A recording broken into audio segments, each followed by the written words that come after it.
Chapter 22 of Pride and Prejudice by Jane Austen. Pride and Prejudice by Jane Austen, Chapter 22.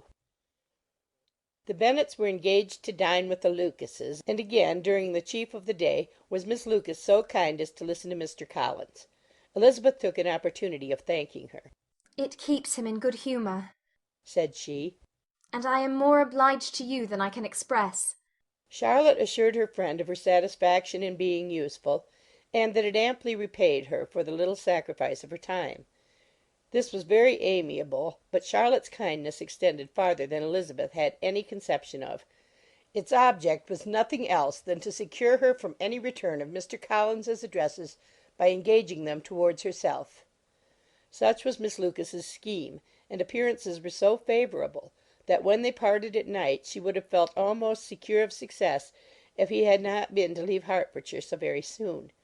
But here she did injustice to the fire and independence of his character, for it led him to escape out of Longbourn House the next morning with admirable slyness, and hasten to Lucas Lodge to throw himself at her feet.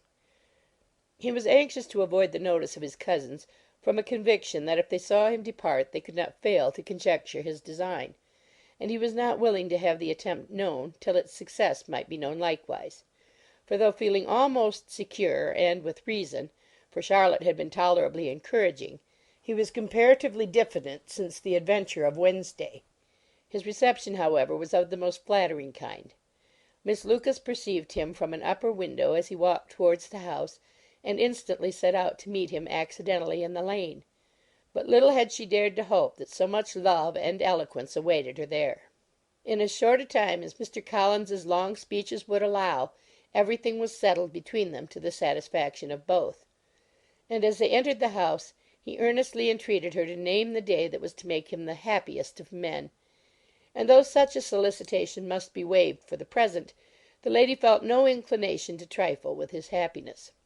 The stupidity with which he was favoured by nature must guard his courtship from any charm that could make a woman wish for its continuance; and Miss Lucas, who accepted him solely from the pure and disinterested desire of an establishment, cared not how soon that establishment were gained.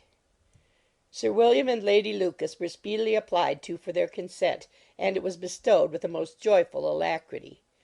Mr. Collins's present circumstances made it a most eligible match for their daughter, to whom they could give little fortune, and his prospects of future wealth were exceedingly fair.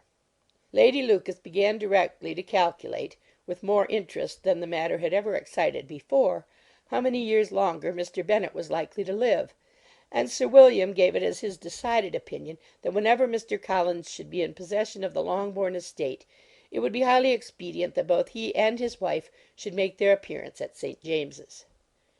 The whole family, in short, were properly overjoyed on the occasion. The younger girls formed hopes of coming out a year or two sooner than they might otherwise have done, and the boys were relieved from their apprehension of Charlotte's dying an old maid. Charlotte herself was tolerably composed. She had gained her point, and had time to consider of it. Her reflections were in general satisfactory. Mr. Collins, to be sure, was neither sensible nor agreeable. His society was irksome, and his attachment to her must be imaginary; but still he would be her husband. Without thinking highly either of men or matrimony, marriage had always been her object. It was the only provision for well-educated young women of small fortune, and however uncertain of giving happiness, must be their pleasantest preservative from want. This preservative she had now obtained, and at the age of 27, without having ever been handsome, she felt all the good luck of it. The least agreeable circumstance in the business was the surprise it must occasion to Elizabeth Bennet, whose friendship she valued beyond that of any other person. Elizabeth would wonder, and probably would blame her; and though her resolution was not to be shaken, her feelings must be hurt by such a disapprobation. She resolved to give her the information herself, and therefore charged Mr. Collins, when he returned to Longbourn to dinner, to drop no hint of what had passed before any of the family.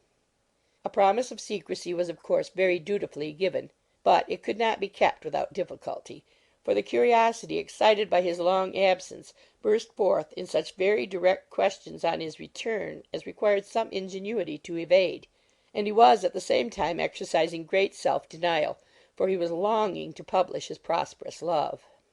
As he was to begin his journey too early on the morrow to see any of the family, the ceremony of leave-taking was performed when the ladies moved for the night, and Mrs. Bennet, with great politeness and cordiality, said how happy they should be to see him at Longbourn again, whenever his engagements might allow him to visit them.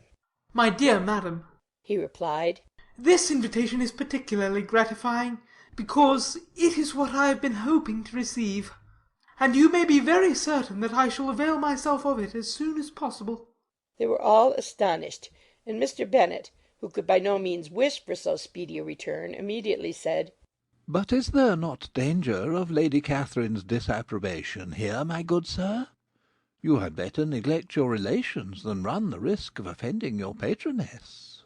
"My dear sir," replied Mr. Collins, "I am particularly obliged to you for this friendly caution, and you may depend upon my not taking so material a step without her ladyship's concurrence." "You cannot be too much upon your guard. Risk anything rather than her displeasure; and if you find it likely to be raised by your coming to us again, which I should think exceedingly probable, stay quietly at home, and be satisfied that we shall take no offence."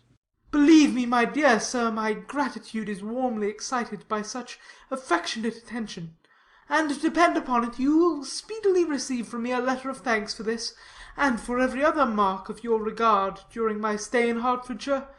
As for my fair cousins, though my absence may not be long enough to render it necessary, I shall now take the liberty of wishing them health and happiness, not excepting my cousin Elizabeth."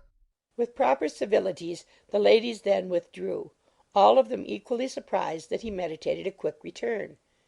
Mrs. Bennet wished to understand by it that he thought of paying his addresses to one of her younger girls, and Mary might have been prevailed on to accept him. She rated his abilities much higher than any of the others. There was a solidity in his reflections which often struck her, and though by no means so clever as herself, she thought that if encouraged to read and improve himself by such an example as hers, he might become a very agreeable companion. But on the following morning every hope of this kind was done away. Miss Lucas called soon after breakfast, and in a private conference with Elizabeth related the event of the day before. The possibility of Mr. Collins's fancying himself in love with her friend had once occurred to Elizabeth within the last day or two, but that Charlotte could encourage him seemed almost as far from possibility as she could encourage him herself, and her astonishment was consequently so great as to overcome at first the bounds of decorum, and she could not help crying out, "Engaged to Mr. Collins! My dear Charlotte! Impossible!" The steady countenance which Miss Lucas had commanded in telling her story gave way to a momentary confusion here on receiving so direct a reproach; though, as it was no more than she expected, she soon regained her composure, and calmly replied, "Why should you be surprised, my dear Eliza? Do you think it incredible that Mr. Collins should be able to procure any woman's good opinion because he was not so happy as to succeed with you?" But Elizabeth had now recollected herself, and making a strong effort for it, was able to assure, with tolerable firmness, that the prospect of their relationship was highly grateful to her, and that she wished her all imaginable happiness. "I see what you are feeling," replied Charlotte. "You must be surprised, very much surprised, so lately as Mr. Collins was wishing to marry you. But when you have had time to think it over, I hope you will be satisfied with what I have done. I am not romantic, you know. I never was. I ask only a comfortable home, and considering Mr. Collins's character, connection, and situation in life, I am convinced that my chance of happiness with him is as fair as most people can boast on entering the marriage state." Elizabeth quietly answered, "Undoubtedly." and after an awkward pause they returned to the rest of the family. Charlotte did not stay much longer, and Elizabeth was then left to reflect on what she had heard. It was a long time before she became at all reconciled to the idea of so unsuitable a match.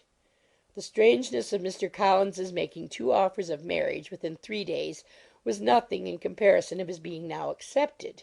She had always felt that Charlotte's opinion of matrimony was not exactly like her own, but she had not supposed it to be possible that, when called into action, she would have sacrificed every better feeling to worldly advantage. Charlotte, the wife of Mr. Collins, was a most humiliating picture. and to the pang of a friend disgracing herself and sunk in her esteem was added the distressing conviction that it was impossible for that friend to be tolerably happy in the lot she had chosen. CHAPTER XXIII.